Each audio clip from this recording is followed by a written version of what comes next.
vice presidential debate will take place here at Longwood University, and it will be only the third time in history. I just saw this craziness right here. This woman is out here running. What are you doing out here running? I'm a runner and I wouldn't do that. What are you doing? Come here. No, don't run away from me. You got to tell people at home, what are you out here doing running? This is what I'm talking about. As these results are rolling in, this is what we're getting. We're getting a lot of cheers.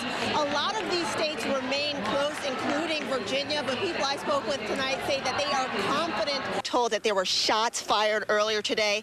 Witnesses in the area, some people that live in this area, tell me that they saw some suspects running through here. Historically, these vice presidential debates haven't really swayed any voters, but tonight was an opportunity for Americans to get to know the vice presidential candidates a little bit better. They show us a little bit about what investigators know. I even circled some information here for you. One witness told investigators that Lloyd Welsh brought by bags that smelled, I circled it right there for you, like rotten meat. Let me show you how much snow we're seeing out here. I'm not too sure whose car this is, but I'm going to do them a favor and wipe some of the snow off. But this is how much snow we're seeing in the area. This car's covered with it. And this is like, as you can see, it's not that packed snow yet. It's just a lot of snow that's fluffy. It's flying around all over the place. So this is to see many stores return to staying closed on the holiday and opened early Friday, unlike last year when they opened on Thursday. Black Friday shoppers say they found a lot of deals and the stores were not as busy as expected. Well, fewer people may be out shopping for guns on Black Friday now that Donald Trump is president-elect. Before the election, some may have felt like they needed to rush out and buy a gun out of concerns that tighter gun restrictions would go into effect if Hillary Clinton won. The FBI's latest investigation into Hillary Clinton's emails is apparently over. The director concluded that nothing has changed since its decision not to criminally charge Clinton back in July. This as the candidates enter the home stretch to Tuesday's election. There's a lot of wind out there, Alan. Like the weather, it seemed warm in some spots, but we saw a lot of wind in the area. Yeah, did you go running this morning? I did go running. I was bundled up. Yeah, chilly out there. But, you know, the wind will relax tonight into tomorrow, so not too bad. All right, good news for those runners and bikers out there on the Greenway. It won't be as windy. Well, it was a busy day for Donald Trump. This as the president-elect continues meeting with potential candidates for his administration. Among those, he met with former Massachusetts Governor Mitt Romney, who led an effort to defeat Trump during the campaign. Thousands continue to take to the streets across the country, including our state's capital, to protest Donald Trump. In Richmond, hundreds marched at Virginia Commonwealth University on Saturday. They say the president-elect incites a culture of hate and are calling for a complete overhaul in the presidential election process. Home brewing sounds good. I was about to go there too, Brie. And where was our invite? I would have covered that. I normally do sports, but I could have gone off assignment and covered the home brewing. You get all the tough assignments. Cover games, home brewing invites. No, I haven't yet, but I will. Oh, I think you'll get a flood of them coming in soon because of this now. Yeah, if you need to host any of those events, just kidding. Change the subject. So he's got ups, to say the least there. I think he may be a 3-time champ at the end of this season. Yeah, that's one of those moves where you just get out the way. Yeah, just move out the way, you know, let him come on through. You don't want to get posterized. You don't want to become the guy on the poster that's just... No.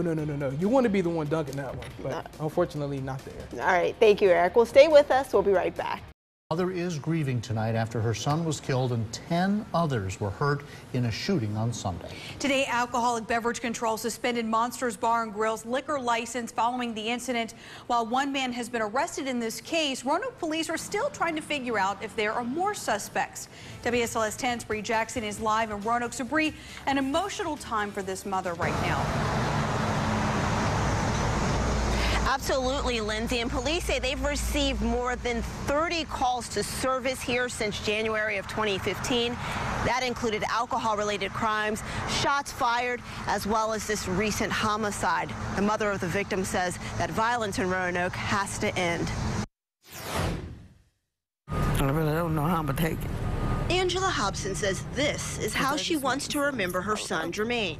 He was 19 in this picture. To her, still a smiling mama's boy. Never did she expect to be planning the 26-year-old's funeral. No child deserves this, and no parent should have to ever bury their child. Black was killed in a shooting at Monsters Bar and Grill. 10 others were injured that fatal night. Investigators are still looking through evidence and conducting interviews to determine if more than one suspect fired shots.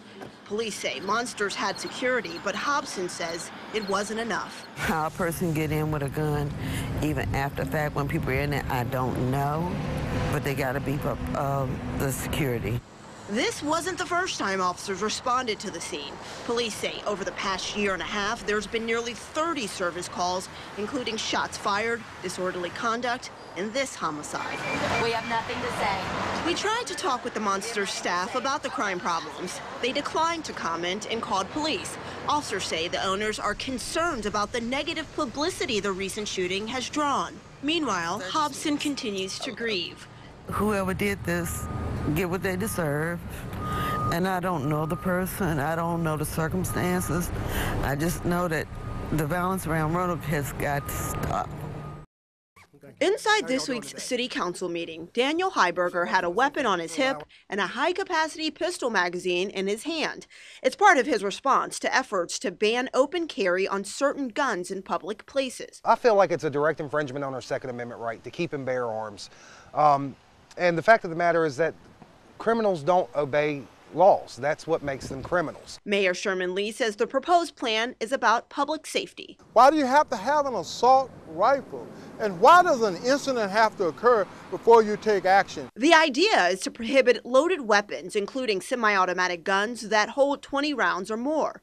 Currently, a handful of Virginia localities have the ban, including Alexandria, Chesapeake, Fairfax, Richmond, and parts of Northern Virginia. Soon, Roanoke could join that list. Roanoke City Police Chief Tim Jones says he first approached city leaders about considering the ban after a group of residents expressed safety concerns. The Second Amendment is part of the Constitution.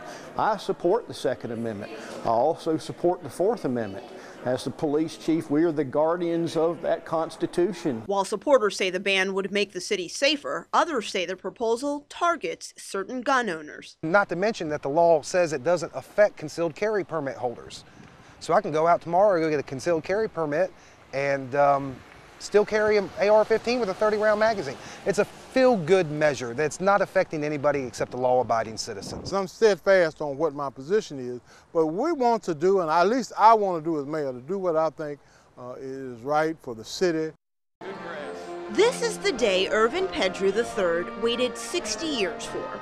The pomp and circumstance comes after he first arrived on Virginia Tech's campus in 1953. It's nice to have it culminated in this form with an honorary degree. Pedrew was the first African-American to attend Tech and any other historically white college in the 11 Confederate states. He knew back then breaking the color barrier would be tough. It was just the isolation of being the lone black amongst 3,000 plus students. Despite challenges, the cadet remained focused on academics and his love of music. I had a jazz program on WUVT, the voice of the Techman. After studying for 3 years at Tech, he went to California to take courses and join the services before completing his degree. Eventually, I found work at an aerospace company in Santa Monica, and then I got my draft notice. 60 years later, we took a walk through campus with the now 80-year-old.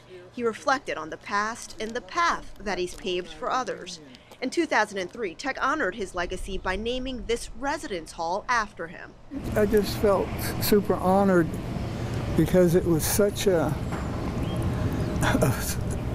big thing, considering the fact that I wasn't allowed to live on campus when I came to school here.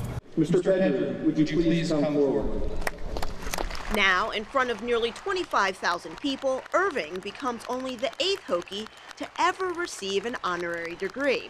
During this historic moment, he looks back with few regrets. My parents aren't here to witness this event and to bask in the glory. And with a Bachelor of Science degree in electrical engineering in hand and a warm smile on his face, he offers these words of encouragement to future generations. They need to go out and set their mark, to aim high, and realize that many came before them and made sacrifices.